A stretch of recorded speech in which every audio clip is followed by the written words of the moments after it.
desde o ensino fundamental ao ensino médio, universidades utilizando softwares de educação, chatbots, que às vezes podem auxiliar com questões procedimentais ali dos alunos. O celular, ele é o vilão, mas em muitos momentos ele é o herói. E hoje o tema é muito bom, o mundo digital para os jovens da geração Z. O que é geração Z? A gente vai aprender aqui, a gente vai correr aqui por muitos assuntos muito importantes para todas as famílias e para todos os jovens também. A gente vai entender um monte de coisa interessante. Mas a gente tem uma novidade nesse programa, né, doutor? Temos um patrocinador. A gente tem um patrocinador aqui super legal, a Total IP. A gente vai deixar aqui os dados deles aqui embaixo, uma empresa muito forte, desenvolvedora de software. E vocês vão saber tudo com elas clicando aqui, Total IP, já tá aqui na tela, né? E nossas convidadas são muito especiais. Hoje temos duas convidadas muito especiais, né, doutora? Sim, hoje o mês é especial, é o mês internacional da mulher, então a gente resolveu priorizar, trazer a tecnologia feminina. E a gente foi pesquisar e descobriu que ela é grande. As mulheres têm até um clube, Cyber Girls, e elas estão passo à frente. Dominantes, Estão né? dominantes as mulheres. Então, são duas mulheres que fazem um perfil diferente, a doutora Juliana e a Michele. Uma trabalha em um banco para adolescentes e a outra é doutora em cibersegurança. O currículo é tão grande. Eu vou pedir para elas apresentarem, mas antes só lembrar que o programa é uma realização da Moraes Advogados e já vou pedir para vocês já clicarem aqui embaixo, curtir o canal, compartilhar e se inscrever no nosso canal, que vocês vão ter sempre informações muito pertinentes sobre fraudes e toda essa relação que a gente tem com o mundo digital. Vou pedir para essas duas pessoas aqui, sensacionais. Eu estava falando antes com elas ontem, eu falei, meu, que currículo é esse? Estou até com medo de falar com elas. Então, apresentar a Michele e também a Juliana. Tudo bem com vocês? Michele primeiro, depois Juliana, pode ser? Claro. Então, vamos lá. Bom, olá pessoal, tudo bem? Eu sou a Michele, né? Eu atuo com segurança da informação aí há um bom tempo. Comecei trabalhando com projetos, com demandas mais operacionais e foi passando o tempo, eu comecei a conhecer sobre segurança, fazer a imersão, trabalhar com regulatório e hoje eu atuo como gerente de segurança da informação, especializada em regulatório, conformidade, totalmente para esse nicho, né? ISO 27001, PCI, CIS e todas as regulações que se aplicam à segurança. Legal, Juliana. Bom dia, me chamo Juliana Roman, eu sou bacharel em Direito, também sou mestre em Direito pela Universidade Federal do Rio Grande do Sul, trabalho com proteção de dados desde 2017, então acabo tendo aí uma movimentação interessante sobre temas que abrangem cibersegurança, que abrangem também criptoativos e também esse manejo da tecnologia da informação num lato sensu.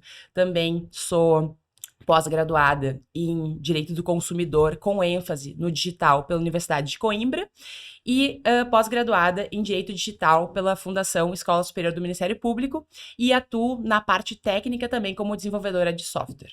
Bom, mas vamos ao assunto. Curiosidade minha e do Paulo e todos os internautas. O que é a geração Z? Eu sei que ele está curiosidade, porque ele tem uma geração Z na casa dele, eu acho, né?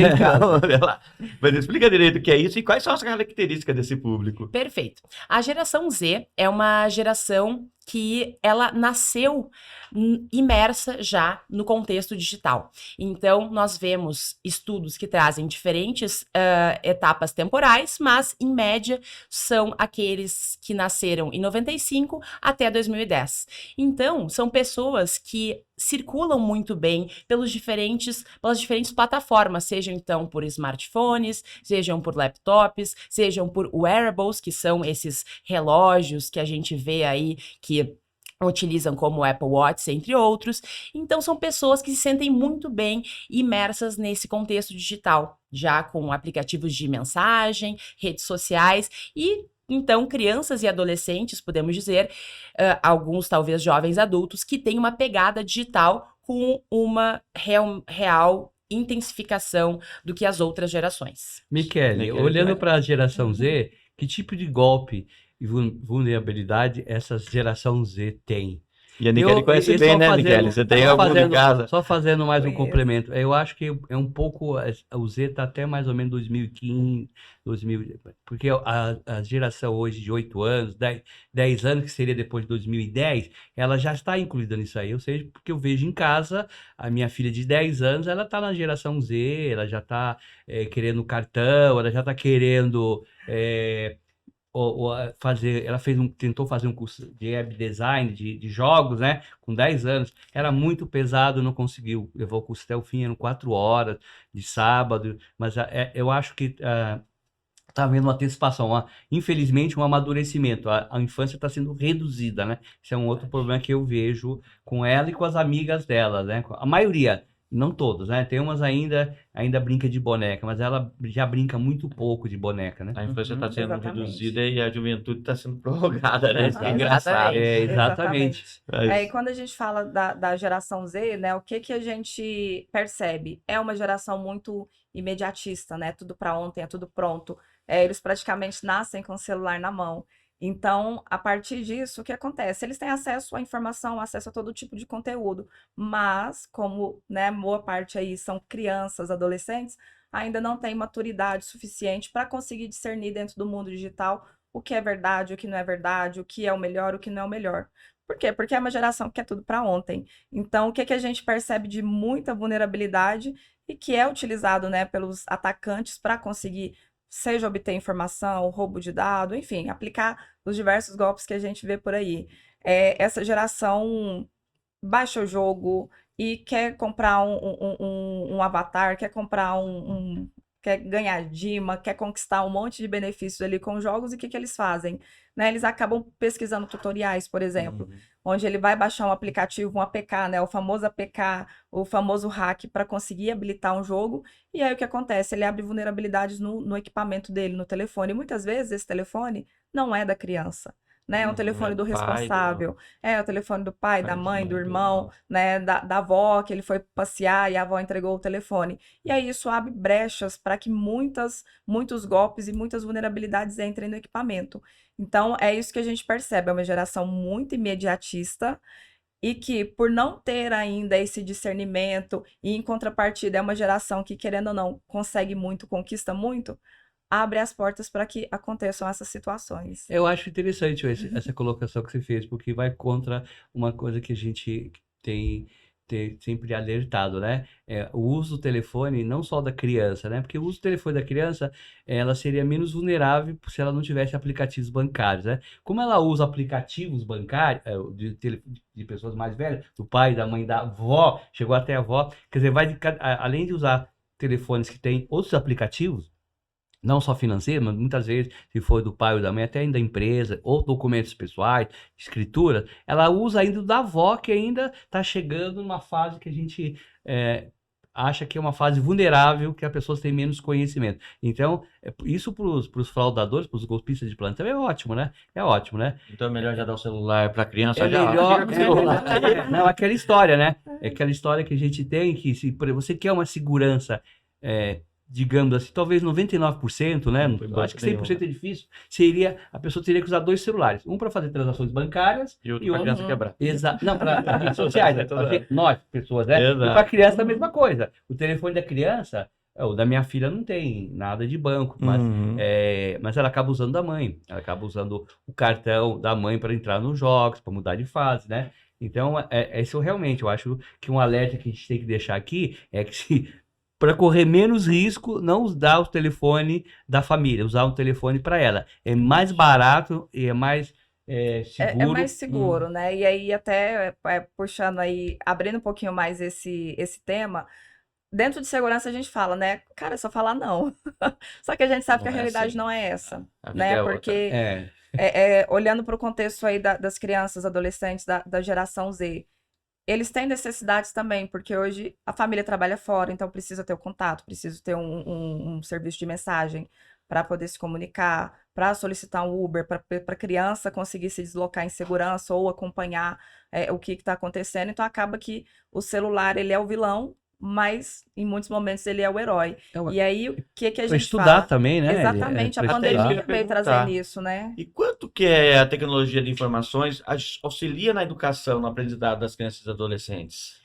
Isso é um ponto relevante porque a tecnologia da informação está sendo utilizada em diversas áreas. Então, nós temos aí desde o ensino fundamental ao ensino médio, universidades utilizando softwares de educação, como, por exemplo, o Moodle, onde é possível armazenar PDFs, onde é possível armazenar textos. A gente tem também chatbots, que às vezes podem auxiliar com questões procedimentais ali dos alunos, com dúvidas, agendamentos, por exemplo, com os professores. Então, realmente, a tecnologia da informação, ela é imperial na questão de educação, mas também em outras áreas. Então, essa questão da ponderação, essa questão de saber como é usado e por quem é usado, e também com uma tutela dos responsáveis é sempre importante. A gente tem até a Exato. questão da pandemia, né? Você é mãe também, né? Como que Exatamente. foi essa questão? Porque lá teve um grande avanço na tecnologia, no utilizar a tecnologia para a educação, mas também teve muitos problemas em cima disso, não teve? Nossa, muitos problemas, né? Porque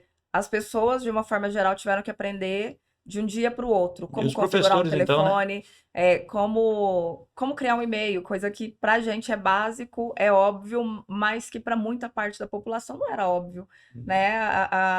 Existe muito meme, né? Falando, minha mãe tem 30 e-mails porque ela sempre perde a senha. E é uma realidade, né? E isso acontece. E aí é onde que a gente para, né? Que a gente estava conversando da questão do conhecimento. A gente acha que o que é óbvio para a gente não é óbvio para as demais pessoas. E aí a gente leva isso também para o contexto de segurança e para as crianças, né? Ela tem o equipamento, ela aprendeu a mexer, ela viu aquele tutorial, é aquilo. Só que não é porque ela está fazendo aquilo que ela tem o total conhecimento. Então a gente tem que vir, né, enquanto responsável, enquanto até mesmo, né, dentro das organizações, das empresas, pessoas de segurança, ensinando o caminho das pedras para a gente começar a mitigar, a trabalhar a cultura. É o que eu tenho que falar, vamos bater nessa tecla da educação. Quem sabe se criaram tantas matérias nas escolas que não levaram a nada, EPB, Estudos dos Problemas Brasileiros, lembra? O que virou isso aí? É. Não, na minha época, muito mais velho um pouco, criaram, como é que chama? Eu me lembro que era, não era datilografia. Não vou lembrar da sua época, Era doutor. uma linguagem lá, uma linguagem que não tinha nada a ver. Então, você não, bom, Esperanto. é, A minha mãe aprendeu Esperanto na não, escola. era Eu uma lembro coisa disso. de escrever, tipo datilografia, tipografia, uma coisa assim. Tipografia. Então, por que não criar uma matéria digital na escola? Se todas as escolas estão se tornando digitais. Durante a pandemia, as crianças foram surpresas com a escola. De repente, transformaram o livro no WhatsApp, transformaram no notebook, sem menor conhecimento, como usar, como arquivar, como fazer nada, e como usar, como se preservar, né? Já passando isso aí, eu vou perguntar para as duas, que eu sei que vocês estão loucas para falar, principalmente a Juliana para falar do famoso robô, do famoso chat, né? O GPT-3, né? Que é do momento, né? Que é do momento, que foi criado para o bem. Mas, infelizmente, você recebeu um artigo meu, eu já escrevi um artigo agora, mesmo estando lá no Cairo, eu escrevi um artigo, já estão vendendo o chat que não funciona para fazer aplicações financeiras, para desenvolvimento, e ele não funciona. Então, eles devem fazer mais coisas. Então, fala um pouquinho sobre a parte boa desse chat que veio aí para ajudar o ensino, né? Começou com essa parte de ensino, o que eles podem fazer e também realmente, talvez focar o que esse chat vai fazer no seu negócio, para o seu negócio lá do banco, para as crianças, se dá para agregar ele tá no banco, passar o cartão, alguma informação, né? Como é que funciona hoje isso aí? O que pode ajudar? Primeiro entender o que é isso também, né? Porque eu falo pra você, eu já vi várias coisas assim, mas eu não consigo porque é muito novo, né? Tá todo mundo entender falando, certinho. né? E eu fico pensando também nisso aí, até na questão da educação que a gente tá falando. Na nossa época, eu comentei com vocês, né? Eu pesquisava na Barça. Depois, meus sobrinhos, tal, já pega tudo com Ctrl+C, Ctrl+V da internet. E esse chat também vem me dar um pouco isso, não vem? Eu queria entender, então, como isso pode também influenciar na educação. Exatamente. Nós temos o chat GPT-3 como a terceira versão desse software. Então, ele já vem sendo implementado pela OpenAI, que é uma empresa estadunidense, e agora ele está, então, numa versão que foi disponibilizada e que, como vimos aí, teve uma repercussão mundial. A sigla se chama Generated Pre-trained Transformer. O que quer dizer? É uma base de dados pré-treinada. Então, a gente tem lá o Big Data, que trabalha com os 3 Vs, né? É Velocidade. uma Barça digital. Uma Barça digital, uma incrível Barça. Barça para o público mais Exatamente. jovem. É uma enciclopédia. Barça, ninguém sabe nem. Verdade. Desculpa, é uma enciclopédia, né? Compêndio. É o Wikipédia, né? Uma Wikipédia com vários idiomas. Sim. Essa que é a grande questão do chat GPT também, porque ele pode pegar uma pergunta em português e se na base de dados não tiver aquela informação em língua portuguesa, o chat é inteligente o suficiente para fazer a tradução e depois retornar, então, essa resposta ao usuário. Mas chegando assim na questão técnica, é um software que utiliza de inteligência artificial, particularmente Deep Learning e Machine Learning, que isso, para também o ouvinte saber, seria aprendizado profundo e aprendizado de máquina, que é quando um software consegue aprender com ele mesmo. Então, através de um grande banco de dados, um grande volume, uma grande velocidade proporcionada pela rede e uma grande variedade de informações, que por isso que o software foi treinado, consegue, então, diversos tipos de resposta. Esse software, ele é focado em linguagem, então ele é focado em questões de tradução, textos, oratória. Então, a gente pode saber que o treino, por exemplo, foi feito através de palavras, intervenções do usuário, também orações, né? Orações aí da língua portuguesa e outras também, espanhol, chinês, inglês. Quanto à educação, ele pode ser utilizado de uma maneira benéfica, tendo em vista que pode auxiliar na criação de conteúdo, que pode auxiliar na criatividade, mas outra vez, ter essa questão da ponderação das grandezas. Ao mesmo tempo em que a tecnologia ela é muito importante, sabermos por quem e como ela será utilizada. Talvez no contexto de crianças que estão ainda se desenvolvendo cognitivamente, não seria interessante o uso de uma maneira massiva, mas um uso controlado com o pai e com a mãe, um uso em casa seria sim, interessante. Eu vi algumas reportagens, né, algumas críticas, né, dizendo que ele tem que ser usado treinar os professores, né? Porque senão não pode mais pedir para um adolescente fazer uma redação se tem o chat, né? Então, ele vai ter que fazer um outro tipo de questionamento, interpretar. O chat vai ajudar a construir a redação, mas ele vai interpretar. Aonde entra o humano. Então, tem que usar a ferramenta com muito cuidado, com a tecnologia também pessoal, né? Senão, vai todo mundo copiar e colar, como o Paulo falou, né? Dentro disso, eu queria fazer um questionamento. Porque ele faz tudo, né? Ele realmente, dentro se você abastecer, ele vai fazer tudo, né? Mas e aí, onde que entra a gente? Onde que entra o humano? Eu posso até fazer uma polêmica aqui? Vou polemizar, gente. Eu gosto disso. Eu já ouvi várias pessoas falando que essa nova geração nossa é a primeira geração que, a palavra é essa, emburrece em relação à anterior. Vocês acham isso mesmo?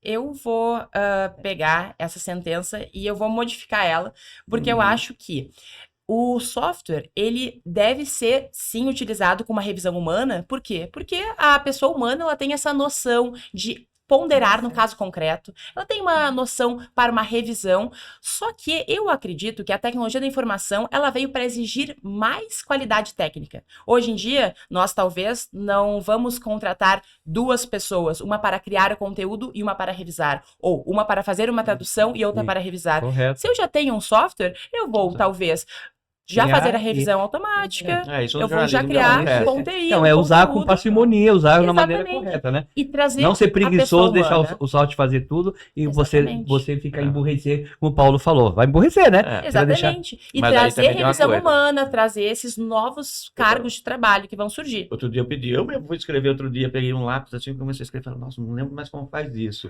E daí você fala, mas cadê o corretor, né? A pessoa já... Cadê o teclado inteligente? Não, eu até hoje, eu prefiro escrever e depois passar para o computador, até hoje. Ou então, quando eu vou fazer uma entrevista, eu pego o artigo que eu escrevi, eu faço um resumo na mão.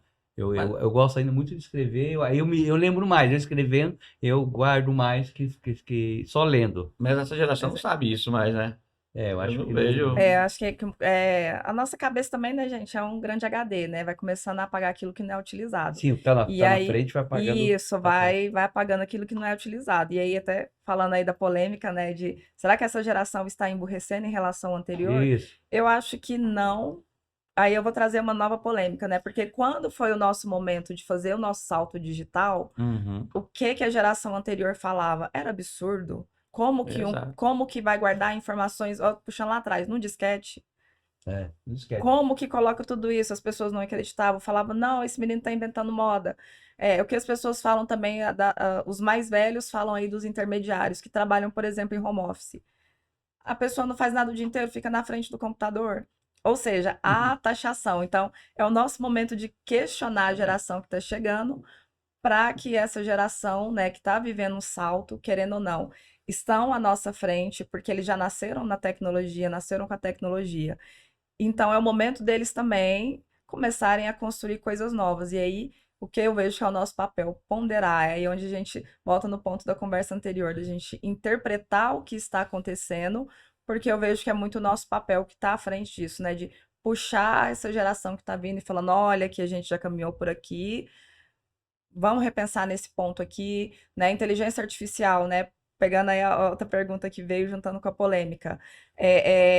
Tá sendo amplamente utilizado o chat, mas a gente já usa a inteligência artificial há muito tempo, e só agora que a gente está tendo uma noção real, porque ela está escancarada. Essa daí é a terceira versão, está mais atualizada, então e tá Exato. tendo uma mídia em cima dela também, né? Tá dando uma Exato. dela. E a gente, querendo ou não, a gente está vivendo uma nova revolução digital. Porque quando a gente olha aí para a internet das coisas, por exemplo, não era tão claro para a gente há 4 anos, vamos pegar 4 anos atrás, um aspirador robô. Existia? Existia. E que você Era pode comum? ligar da empresa, né? Começa a varrer aí, Aí limpa. era comum? Não era comum. Você tinha que já deixar ele programado Era ali. caro, E era uhum. a caro, era tecnologia vai inacessível. barateando, né, as coisas. Isso, e aí a gente já está na geração que do telefone, né, eu consigo programar a geladeira para entrar em tal função, o aspirador para fazer tal coisa, tem brinquedinhos para pet, que eles são acionados à medida que vai percebendo que o seu pet tá triste em casa, tá sozinho, né? Aí a gente vê também a evolução da babá eletrônica.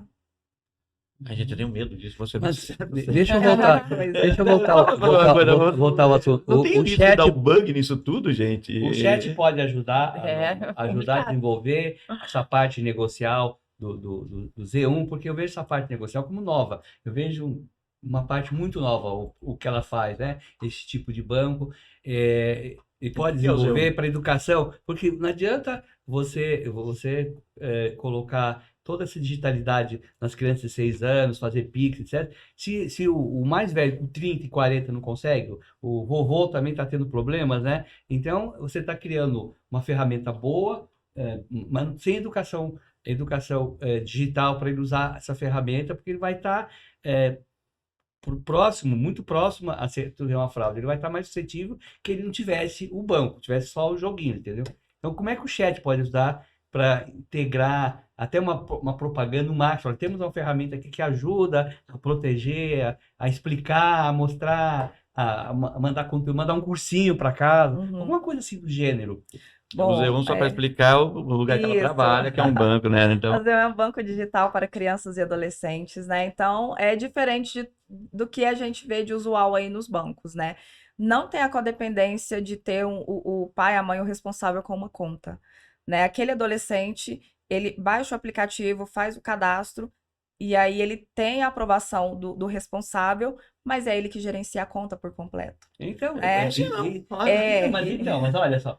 Olha a responsabilidade se não tiver uma formação digital, financeira e digital, né? Se não tiver uma formação. Então, é isso que eu acho. Será que o chat não entraria aí para trazer algum tipo de conhecimento para que ele, como é um chat, uma interação digital dentro do banco, que é todo TikTok, uma maneira, É a né? geração TikTok, né? Exatamente, ele conseguir aprender. Não uma coisa formal para a gente.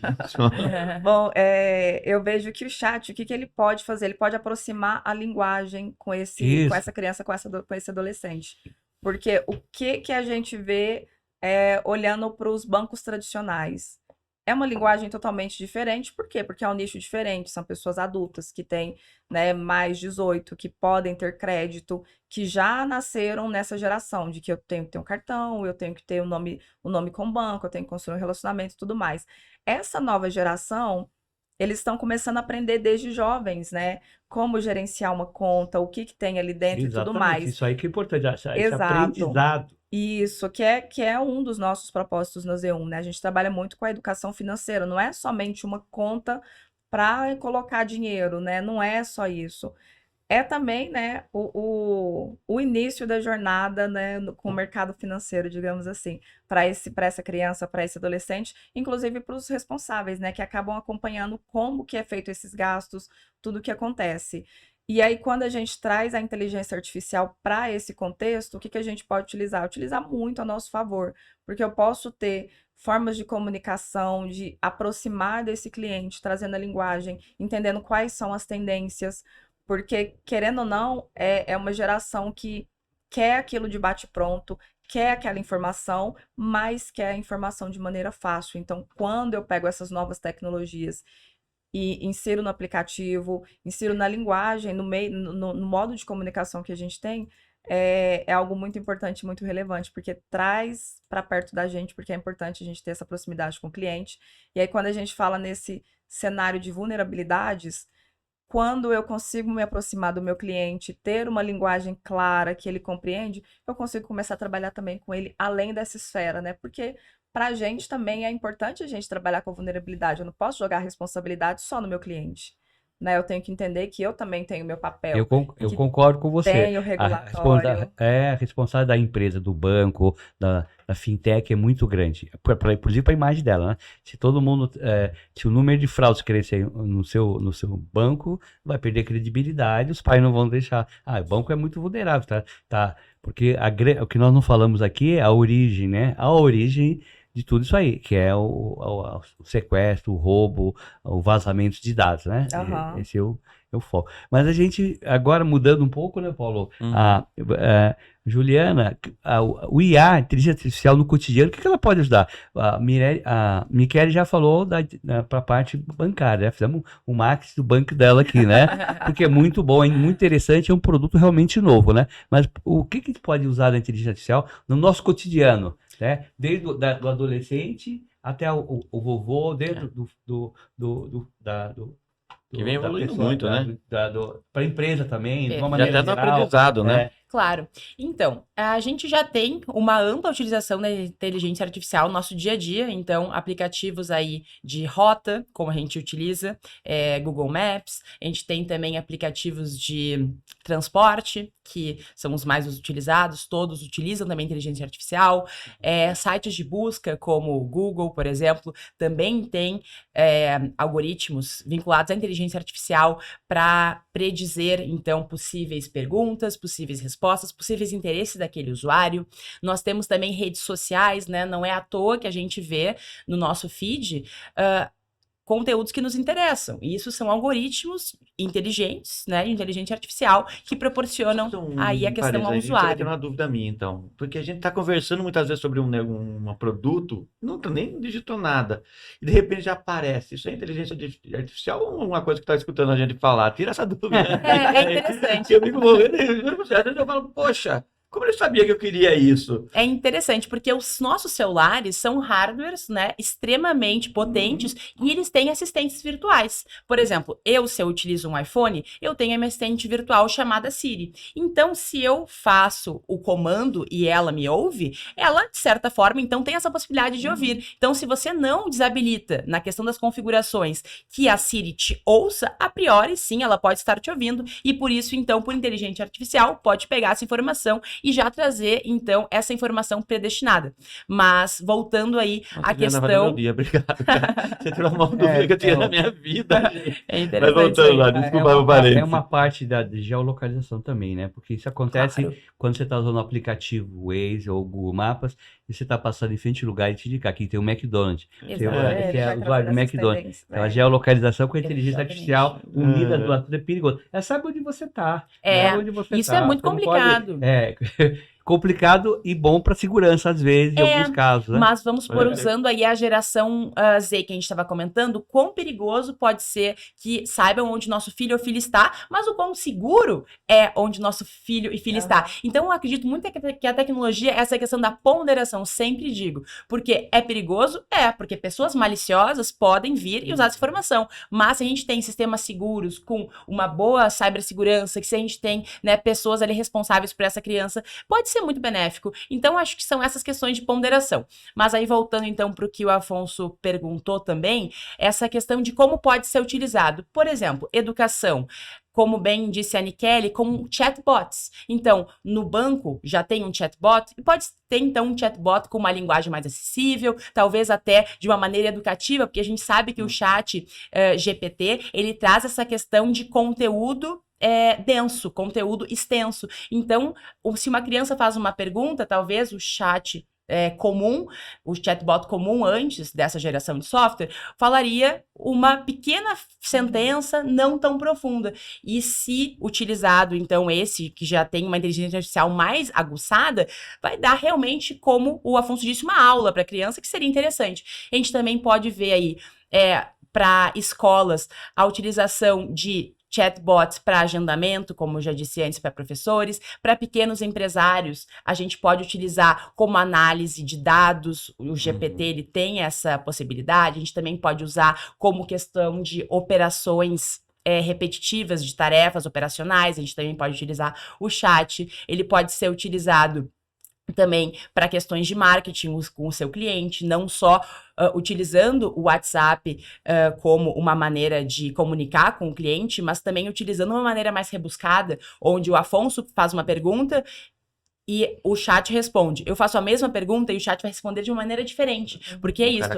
Essa é a questão do chat GPT que tem trazido tanta atenção. Ele pega informações ao vivo e de maneira aleatória. Então, mesmo que seja a mesma pergunta, a resposta vai ser diferente. Então, eu posso criar, por exemplo, um website do zero, por exemplo, aí com estruturas que já vêm com sites prontos, que podem ser acessados de graça para quem tiver interesse, por exemplo, site Canvas. E eu posso usar o chat GPT para construir aquele site do zero. E pode ser um site de pet shop e outro site de pet shop, mas os dois vão ser diferentes de acordo com a abordagem do questionamento daquele usuário. Então, a gente vê aí a tecnologia cada vez mais personalizada, a tecnologia cada vez mais de ponta, e também é interessante comentar que a OpenAI, que é a empresa que começou esse algoritmo, ela recebeu um aporte bilionário da Microsoft, e muitas questões aí polêmicas também trazem, nossa, será que o chat GPT ele vai matar, encerrar o Google? Não, as Big Techs, elas têm essa noção de que uma pode ajudar a outra. Mas o mercado está dizendo que a Microsoft quer ser concorrente do Google, né? Exatamente. Porque se você analisar comercialmente, não existe uma lucratividade melhor que a do Google, né? Perde Facebook, Instagram, porque ele é o mais acessado, tem mais propaganda, né? E usa uma API do Google em muitos lugares. Vamos supor aí, o Airbnb usa a API, que é a interface do Google Maps. O Uber usa a API do Google Maps. Então, realmente, o Google Maps domina. Só que a concorrência, como a gente também é do direito, sabe? A concorrência é uma coisa leal. A concorrência é muito saudável. Sim. Então, não vai matar o Google. Sim, vai concorrer, vai aumentar o grau. Matar não. Exatamente. Esse Google vai ser eterno, viu? O resto pode até mudar. O Facebook vai dizer, eu acho que o Facebook vai deixar de existir, por isso que criou a Meta, o metaverso, né? Mas o produto, a propaganda é muito maior. Quando desenvolver, realmente eu conheço pessoas que até não acreditam, mas a maioria acredita. O metaverso, se ele realmente entrar mesmo com a tecnologia toda que ele tem, vai ser um outdoor muito maior para se vender informação e publicidade, porque vai ser uma realidade virtual, né? Então, o campo para fazer uma publicidade é muito maior, né? Que fazer simplesmente Mas assim, o que eu acho que a gente falou, mas esqueceu um detalhe. O que essa cultura de segurança a gente precisa desenvolver, porque a inteligência artificial ela está sendo usada para conhecimento, mas ela não pode ser, porque a gente precisa dar precisa chegar a um determinado denominador, porque eu vejo que os golpes digitais hoje, o Paulo acabou de, a gente estava falando no chat 3 lá, ele acabou de ver um aqui, acabou de ver um outro. Então, assim... Na verdade, é uma reportagem sua, doutor, falando sobre isso. Mas assim, o hack está sempre um passo à frente. Então, veio toda essa publicidade sobre o chat, mas em seguida já veio o golpe. Então, e vão aumentando. Daqui a pouco tem outro. Estamos na frente. Então, o que poderia ser feito? Porque a polícia digital ela é muito pequena hoje. A gente tem poucas unidades. O que poderia fazer em relação à tecnologia, à inteligência artificial, para brecar esses call centers do crime? Porque são verdadeiros call centers do crime. E eu estou vendo ao meu redor, né? Depois que comecei a desenvolver esse trabalho, que as pessoas estão ficando em pânico já. Já virou pânico. Todo mundo tem uma preocupação. Já está aumentando o número de pessoas que têm 2 celulares para digitar. Então e as pessoas não querem deixar de usar isso, porque agora se acostumaram, é muito difícil agora deixar de usar Pix, muito difícil de usar, de pagar boleto digital, de aproximação, toda essa tecnologia que nós temos, facilidade em que em instantes a gente resolve nossos problemas, né? Então, mas por que não estão desenvolvendo essa tecnologia? A não ser para empresas tem vários testes de hackeamento, o pen test e outros testes, mas para os celulares, por exemplo, para conhecimento por exemplo, vamos supor que existisse uma inteligência que quando alguém ligasse, já identificasse se aquela ligação é verdadeira, se está vindo do banco ou não, algumas coisas desse forma, né? E sem contar que precisa bater mais na educação das pessoas, né? Por exemplo, o único banco que fez foi Itaú. Itaú fez no horário nobre, várias propagandas, mas os outros ficam mandando mensaginhas que ninguém lê. Olha, nós não mandamos mensagem, mas é muito pouco isso daí. É muito pouco. E as pessoas continuam clicando em links, continuam fazendo... Eu conheço vários golpes, várias pessoas nos procuraram fazer aplicações porque recebeu a mensagem do WhatsApp do amigo. Ele não liga pro amigo para saber se é verdade. Mas eu até queria fazer uma pergunta em cima disso. Como levar essa cultura de segurança diante de tantas mudanças? Então, educação ela é primordial, né? E dentro de segurança, eu sempre comento com as pessoas, a gente não pode esquecer do básico, porque o básico funciona. E o que é o básico?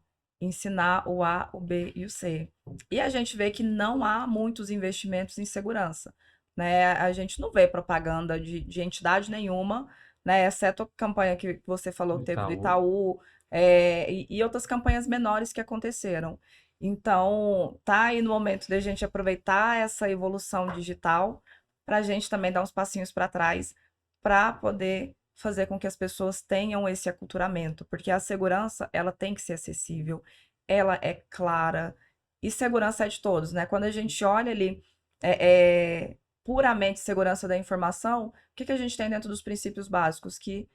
Quais são os nossos maiores portadores de vulnerabilidades? As pessoas, né? Por quê? Porque é um sistema, eu consigo colocar uma blindagem, eu consigo colocar ferramentas, eu consigo fazer um scan, identificar onde que está a falha e corrigir.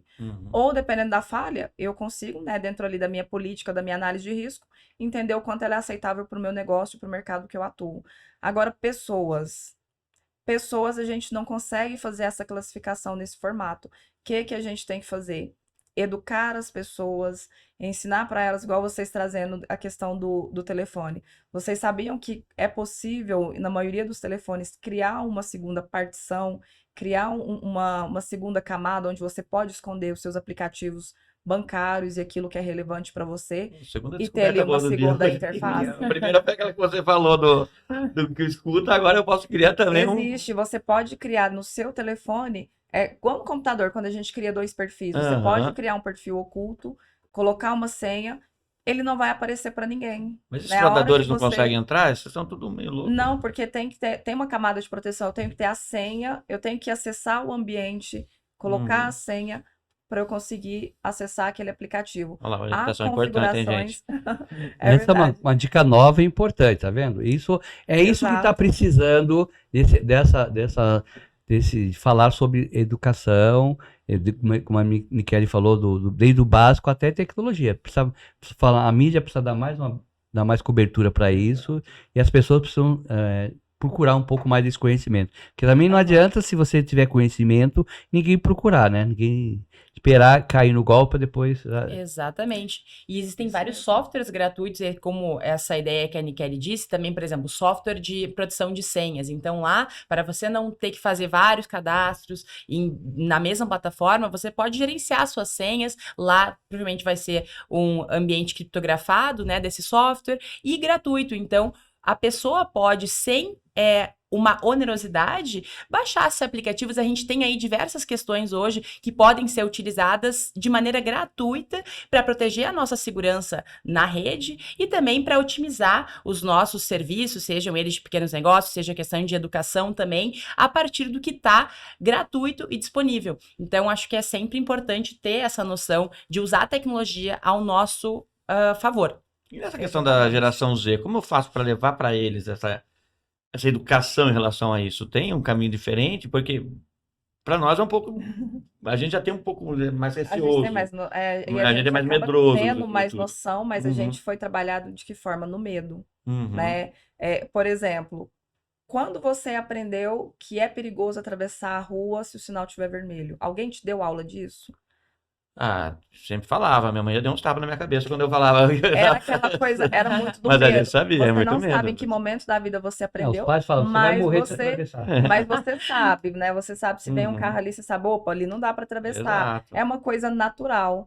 E aí, o que a gente tem que fazer, e eu acredito extremamente nisso, segurança tem que ser um tema gostoso de conversar, tem que ser atrativo, né? A gente tem que trazer clareza, tem que falar para as pessoas, olha, não é um bicho de 7 cabeças, você pode usar o seu telefone, mas dá para usar de forma segura. Você pode utilizar a inteligência artificial, mas dá sim para utilizar de forma segura. E como que a gente pode fazer isso? Educando e responsabilizando. Porque, historicamente, até falando da forma como eu aprendi sobre segurança, foi muito, né? E era muito comum na maioria das empresas, na base do não. Assim, você não vai fazer isso, porque se eu não consigo proteger, ninguém vai mexer naquilo ali. E também falando, né? Falando, olha aqui, ó, não pode. Trabalhando muito em cima do medo. E o que a gente criou? Pessoas que têm aversão à segurança. Uhum. Né? Hoje você fala numa organização, vai ter treinamento de segurança, o que todo mundo faz? Verdade. Corre. Ninguém quer ficar. E aí a gente tem que vir com esse novo olhar, porque mudaram as coisas, mudaram o cenário. E tem que responsabilizar também as pessoas. Mas antes de responsabilizar, eu tenho que educar. Eu tenho que chegar para você e falar, olha, você tem que colocar essa camada de segurança aqui no seu computador por conta de A, B, C e D. Né? Não é só falar, olha, vai vazar seus dados, vai todo mundo descobrir seu endereço. Não é isso. É falar, olha, pensa na sua segurança, na sua reputação, naquilo que você faz, no que é precioso para você. E trabalhar a segurança. Falar, olha, é um risco que você corre, você se coloca à disposição dos fraudadores quando você escolhe esse caminho. Mas a gente tem que vir também falando, olha, o melhor caminho é esse aqui. Mas se você for por esse aqui, é responsabilidade sua Perfeito. de compartilhar. Perfeito. É que a gente estava falando Responsabilidade. antes, né, Juliana, sobre até a educação financeira, né? Que a gente estava falando que a pessoa ela se endivida porque ela não foi ensinada para isso. E aqui também é muito isso, né? A gente não ensina a consequência, né? A gente só ensina a consumir. E a tecnologia é isso também, né? A gente ensina ela a mexer, mas não ensina a consequência disso, né? Claro. Então, a gente Realmente. falou bastante em chat aqui, então agora a gente vai fazer um marketing do nosso patrocinador. Um patrocinador, que é a Total IP, que ela é uma desenvolvedora de softwares, soluções inovadoras de robôs com voz e robôs de WhatsApp, né? WhatsApp, Telegram, sites, redes Ela faz robôs que monitoram o WhatsApp, o Telegram, as redes sociais, e o contato dela está aí para procurar. A Moraes é cliente. Vamos deixar aqui na descrição também. A Moraes é cliente da Total IP. O nosso CRM é todo o projeto deles em relação a robôs, a nossa recuperação de crédito. Nós somos call center de recuperação de crédito, usa a Total IP como voz e dados, né? Há mais de 10 anos, então ela é uma empresa que nasceu e está se desenvolvendo, está na última geração de robôs, né? E falando de tecnologia, até nessa questão de inteligência artificial que a gente falou agora, o que a gente pode esperar do futuro, gente? Eu quero que cada um dê sua visão aí, porque eu fico tão louco, eu vejo a realidade que a gente já está aqui, é muito louca já. Eu fico imaginando o futuro que vai ser, né? Então, O Afonso tinha comentado essa questão também de como é importante colocar o assunto na roda. Então, exatamente, a mídia com esse papel de trazer informação, de trazer com que seja um assunto mais palpável, como a Nicele disse, até gostoso de falar, e também iniciativas como essa, que são muito bacanas porque acabam chegando em diferentes públicos. O setor privado também tendo essa preocupação de, olha, eu utilizo inteligência artificial, eu utilizo diferentes tipos de tecnologia e eu quero que o meu usuário, que o meu cliente, que o meu consumidor se sinta protegido. Então, eu também vou ajudar quanto a isso. Em relação ao setor público, políticas públicas, a gente tem aí já exemplos como a Lei Geral de Proteção de Dados, o Marco Civil da Internet, responsabilidade aí de provedores de conexão, entre outros. Agora a gente tem A NPD. a NPD, muito interessante, a nossa Autoridade Nacional de Proteção de Dados, que agora também deu a questão da dosimetria da pena para as E vai questões das começar, né? empresas. Tem que começar a penalizar, fiscalizar e penalizar, porque Exatamente. só as empresas públicas estão responsáveis de maior e pelo menos começar pelas empresas públicas. Em Claro. janeiro tivemos um vazamento em São Paulo da SP-Trans de 13 milhões de dados. E foram dados muito suscetíveis, porque não foi só CPF, foi endereço, porque o bilhete único tem endereço, dados de criança, bilhete escolar, então... E é importante ressaltar isso, porque dados de crianças e adolescentes são protegidos de maneira especial na lei, dados sensíveis também, que são mais do que dados pessoais, porque Exato. trazem essa vulnerabilidade maior. Mas, realmente, assim, a NPD agora vai provavelmente trazer já essa penalização, porque como a Nicele disse, é isso, é educar. Então, nós tivemos a aprovação da lei em 2020, nós tivemos a sua elaboração em 2018, né? Então, foram 2 anos de vacatio legis, então a gente já teve um tempo aí de educação, seja na vacatio legis, mas também depois dela, para uma política nacional de proteção de dados. Na realidade, foi atrasado por causa da Da pandemia. pandemia. Ela veio só entrar em vigência em agosto de 2021, né? Exatamente. A primeira vigência dela seria 24 meses. Depois acabou entrando em setembro de 2021. Mas a ideia que eu trago de educação é essa questão. Não, o governo não quis implementar direto com uma coisa coercitiva. Quis multar, quis dar educação. Exatamente, eram 2 anos e a gente não tinha nem a previsão da pandemia. Eram 24 meses de aprendizado. Então é isso, aprendizado para depois responsabilizar. Então a gente tem essa questão importante do também setor público trazer essas normativas e normativas mais principiológicas. Agora, em dezembro, a gente teve a entrega por parte da Comissão de Juristas responsáveis por criar um marco da inteligência artificial. Foi entregue em dezembro para uma das casas do Congresso Brasileiro e foi anexado ao PL 2120, que é um PL que traz aí possíveis deveres, obrigações, responsabilidade de quem usa a inteligência artificial. Porque é isso, não é não usar, é usar. Eu acredito muito nisso. Usar dados, usar tecnologia, dados abertos, governo eletrônico. Agora, com responsabilidade, com dever e com obrigação. Dados é o primeiro passo para fraude, né? Exatamente. Então, por isso mesmo, quanto mais dados são usados, mais segurança tem que ter. E a gente tem o exemplo da União Europeia, que realmente eles têm uma política de dados abertos, uma política de governo eletrônico, uma política de data-driven, né? Uma economia e uma política movida a dados. E eles têm diversos sistemas de cibersegurança. A cibersegurança, ela é rebuscada lá. Nós tivemos a primeira regulação na União Europeia para proteção de dados em 95, com a diretiva 9546-CE. Depois nós tivemos o regulamento, né, que foi aprovado em 2016, entrou em vigor em 2018. Então a gente tem aí como aprender, não só com as nossas próprias diferenças, porque nós estamos num contexto latino-americano que é diferente do contexto europeu, mas aprender com aquilo também que nós temos de similitude. E o que a gente pode esperar para o futuro, acredito que é isso, né? Empresas mais responsáveis, pelo menos é o que eu quero acreditar. Empresas responsáveis aí com a implementação e uso de tecnologia, mas com responsabilidade frente ao seu consumidor, aos seus clientes.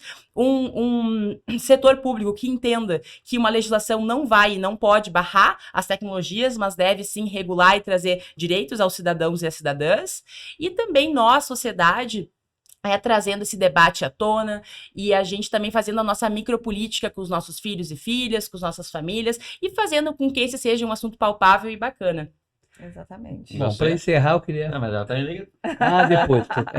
Depois fazer um pedido para vocês.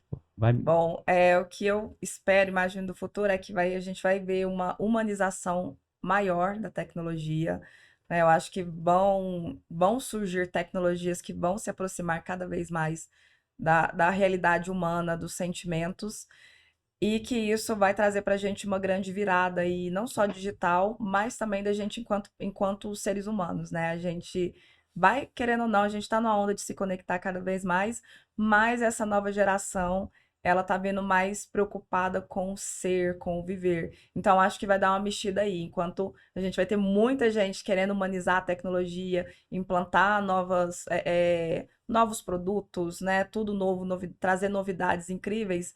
A gente vai ter também a geração pisando um pouquinho no freio, né?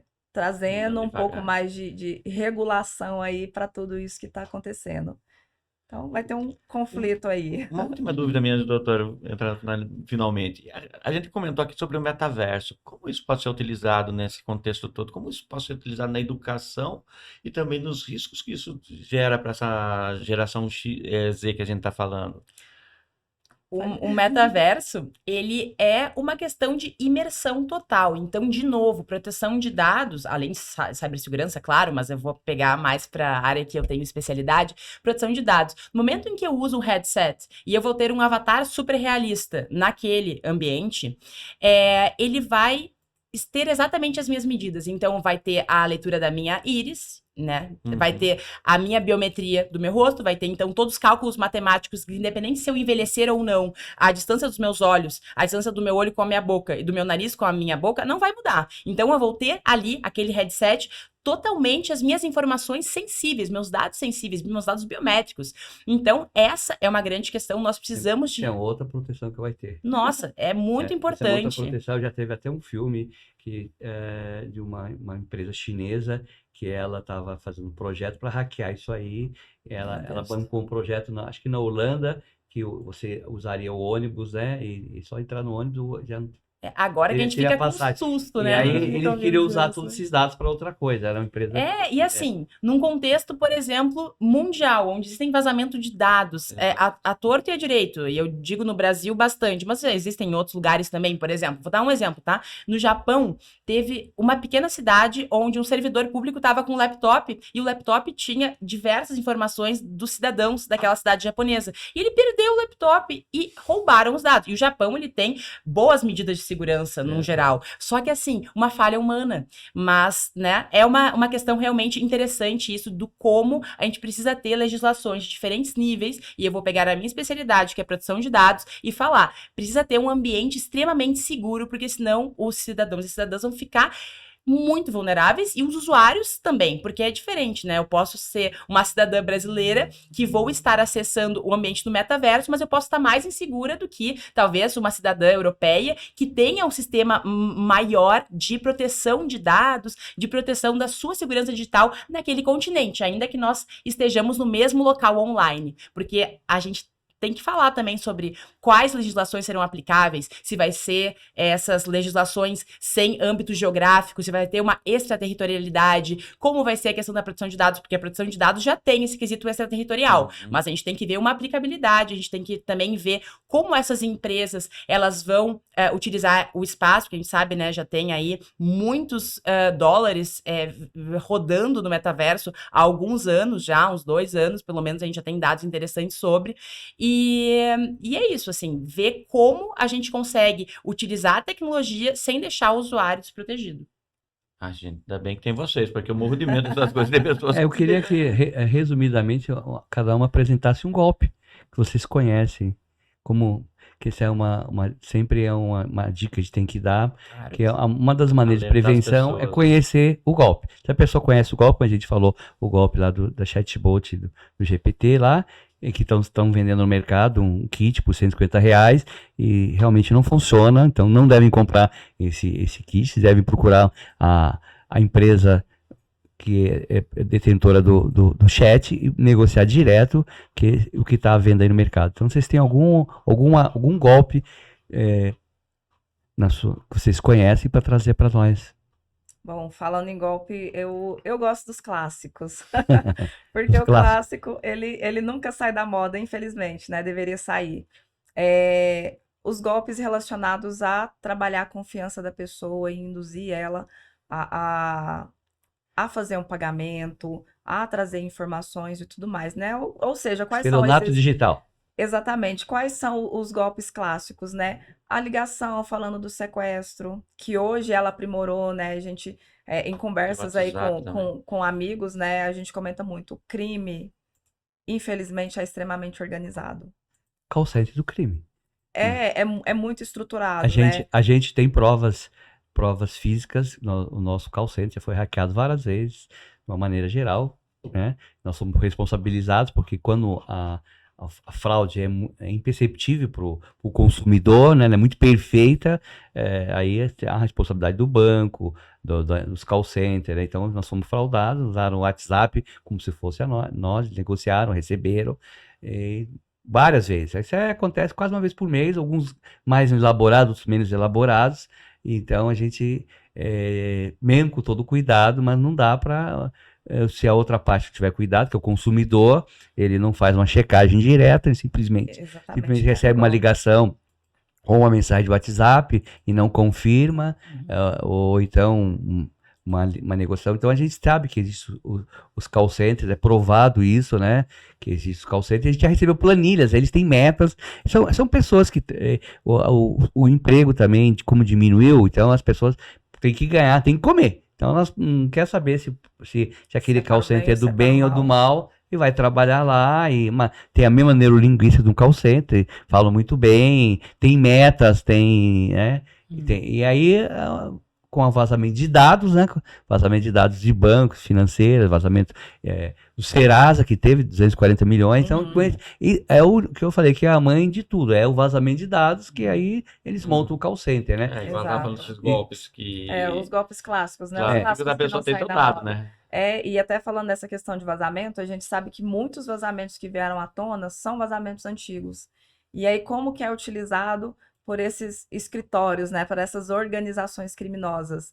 Eles entram em contato com as pessoas, eles têm dados antigos, e o que que a pessoa faz? Ela fala, opa, mudou, meu endereço não é mais esse, porque ela confia, porque eles têm uma dinâmica, né, eles entram em contato, então você está tão acostumado com a ligação do call center, qual que é o modelo de trabalho, que se você não prestar atenção, você vai fazer aquela atualização cadastral, você vai fornecer os seus dados, né? Então, é um padrão que se tem dentro desses golpes. Ele sempre começa com: eu vou te persuadir, vou conquistar a sua confiança e no final vou aplicar o meu golpe. Se vai ter sucesso ou não, né? É aquela questão, a taxa de efetividade, né? O Sim. 95% pode dar ruim, mas aqueles 5% Sim. que dão certo, São dão milhares, muito né? certo. São milhares de boletos falsos, são milhares de Exatamente. ligações, é muita, e vão. Você sabe que Exato. a gente tem notícias, né? Que já passando por empresas que foram hackeadas e que tiveram pedido de sequestro, com uma grande quantidade, umas não receberam os dados de volta, mesmo pagando, porque o fraudador não encontrou a criptomoedas lá no lugar, ele não encontrou e partiu para outro, não está nem preocupado com deixar de receber aquele, e partiu para outra. Eu vou pegar um gancho nisso então. que o Afonso falou, porque exatamente esse golpe, eu e a Nicole, a gente estava conversando aqui também na mesa, sobre o ransomware. O ransomware é isso, é um sequestro, ransomware, que é um malware. Sim. Então você junta esses dois anglicanismos e tem um golpe. Mas não era o que eu ia falar, mas já vou pegar o gancho aí porque é interessante. Inclusive a gente teve aí um exemplo da Renner, onde aconteceu isso, e a orientação do setor público, né, é não pague. Mas o que a empresa vai fazer? Não vai pagar e não vai ter os dados, também não tem um tipo de proteção pública. Então fica ali entre uma faca de dois gumes, né? Mas enfim, tomem cuidado sempre com todas essas questões. Mas o golpe que eu vou falar é um exemplo que eu utilizo bastante em rede social e é quando enviam um link. Então pode ser um link pelo WhatsApp, pode ser um link pelo Instagram. Depois eu vou especificar o termo técnico disso, mas eu quero trazer aqui também para os ouvintes de uma maneira bem simples. Enviar ali pelo direct das mensagens um link. Quando você acessa esse link, numa questão de computador e de rede, você manda um requerimento para o computador da rede nacional, da rede internacional de computadores. Então, a pessoa que está por trás desse link, possivelmente malicioso, ela pode acessar o seu sistema. Então, no momento em que, por exemplo, eu tô logada no Instagram e eu clico num link, eles podem roubar, ter acesso às minhas senhas do meu Instagram, também de outros aplicativos daquele celular, daquele hardware, então, que eu estou clicando no link. Então, cuidem cuidem muito links. Não se clica em links. Se pergunta sobre o link. E daí, o nome técnico disso é phishing. Porque o phishing, ele acontece em 3 diferentes etapas. Ele acontece sempre quando alguém entra em contato, seja por e-mail, seja por telefone, seja por mensagem SMS, WhatsApp e agora rede social, a gente já tá mais evoluído nisso. A pessoa faz esse estabelecimento de confiança, como a Nicele disse, ela parece ajudar, então pode ser uma pessoa que você está travando alguma situação comercial, pode ser uma empresa que você conhece. E a terceira... Pode até ser o golpe do amor. Pode ser, exatamente. Alguém fingindo aí apaixonado por você e daí fazendo aquela questão. Eu tenho vários casos. Exatamente, assim, é cada rebuscamento, assim, de golpe, mas enfim. E daí a gente passa para o terceiro ponto, que é o roubo dessas informações, que podem ser credenciais de cartão de crédito, que é um golpe massivo no Brasil, que pode ser o roubo de dados pessoais para possíveis utilizações indevidas, mas são sempre essas 3 etapas. Esse é o pior. O roubo de identidade. Até o Paulo já teve o roubo de identidade dele, abrir uma conta. Mas eu vou falar uma coisa bem grave do roubo de identidade. O roubo de identidade serve para tudo. Ele monta um perfil, um avatar seu.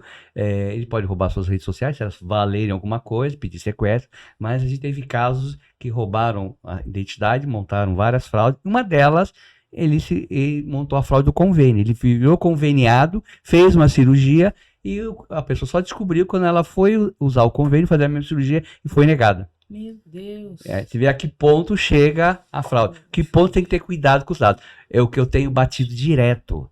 Por que você tem que dar seu CPF para uma máquina pagar o estacionamento? Por que você tem que dar CPF no parquinho da sua filha que está pagando à vista? Onde vai parar esse CPF?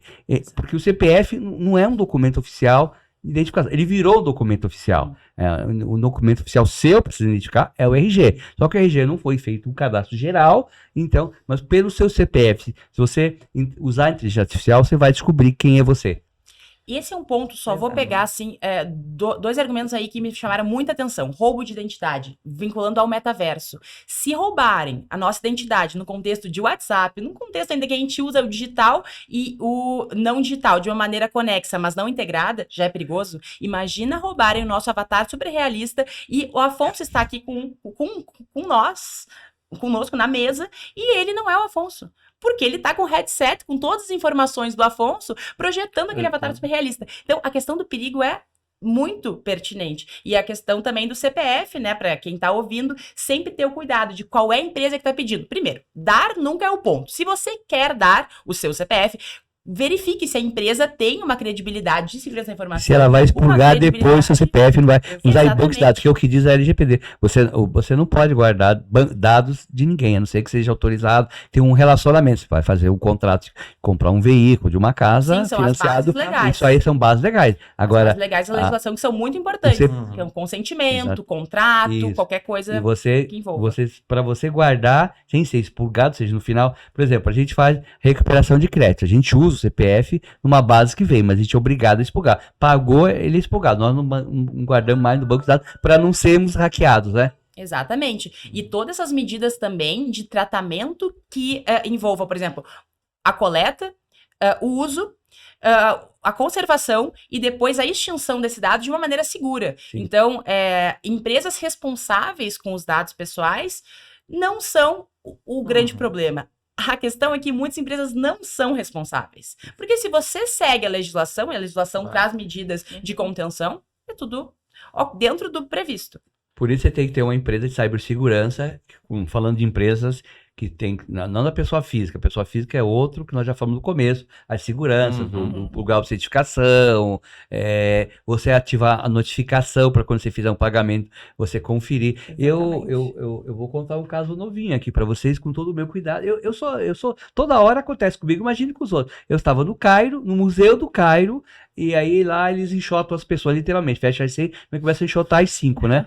E aí o que acontece? Quando você está sendo enxotado, a última coisa que você sai é a lojinha. Eu queria comprar alguma coisa, era um sarcófago, um caixãozinho de múnia, eu comprei 5,14. Comprei e já saí. Cartão, passado uma vez só, aproximação, a NFC lá não funciona muito, o cartão realmente foi inserido. E, logicamente, veio a notificação do banco, mas na corrida, eu sou um turista, entrando no ônibus, estava no pacote, né? não fui tomar um café depois. No outro dia eu fui verificar, passaram o cartão 2 vezes. Uma 5,14, outra 5,15. O mesmo valor, a mesma compra, o mesmo lugar, no Museu do Cairo. Não foi uma lojinha simples, entendeu? Então, o que eu fiz, que vocês devem fazer? Imediatamente negativar a compra, dizendo que você não comprou, que foi compra de duplicidade para a operadora. Alguns aplicativos da operadora já tem, do banco já tem, para você fazer isso, senão você liga e já impugna a conta, e quando vier também o mesmo procedimento. Tem que fazer isso, é a única solução que tem. Mas é com todo cuidado e acontece isso aí. Exato. Exatamente. Gente, se deixar a gente conversar, a gente vai estar amanhã, né? Não, Porque eu tô adorando verdade. Pô, que eu descobri coisa hoje que eu não sabia. A última foi essa questão do phishing. Eu sempre ouvia falar do phishing. Vamos continuar no próximo mas eu não sabia programa como com funcionava. outro tema. Vocês são muito enriquecedoras, né? Mas a gente quer o Conhecimento contato dela também pro pessoal.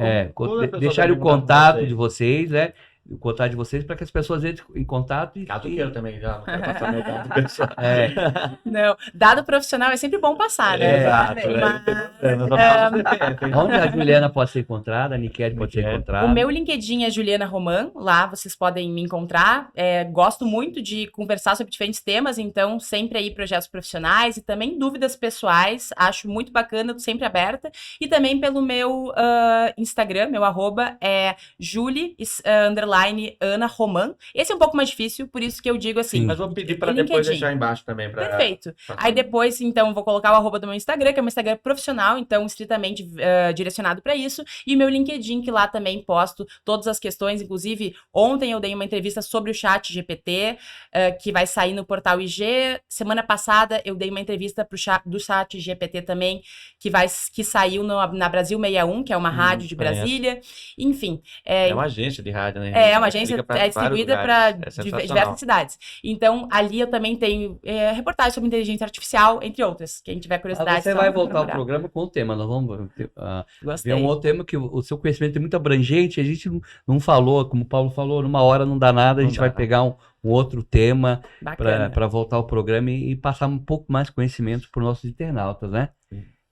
Niquele, como encontrar? Bom, para me encontrar é mais simples. Pode me procurar no LinkedIn, eu tô lá como Niquele S. Tá? É só colocar que vai me localizar, pode me chamar para conversar. Niquele é Nikelly. É só colocar Niquele, vai aparecer minha foto, é bem fácil me identificar.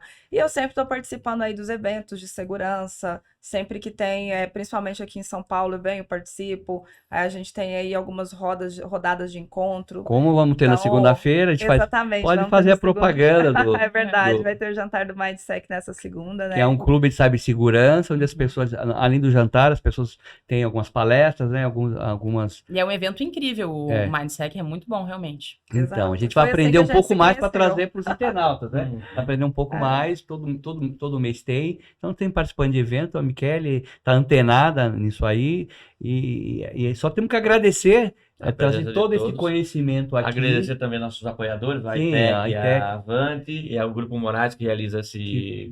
que foi o realizador do evento, e é o nosso novo patrocinador, a Total IP, que ela ajuda em cibersegurança, é uma empresa também de cibersegurança, em que faz robôs e faz chat de voz também. Ela realmente está um passo à frente, ela traz... E eu vou repetir aqui, ó.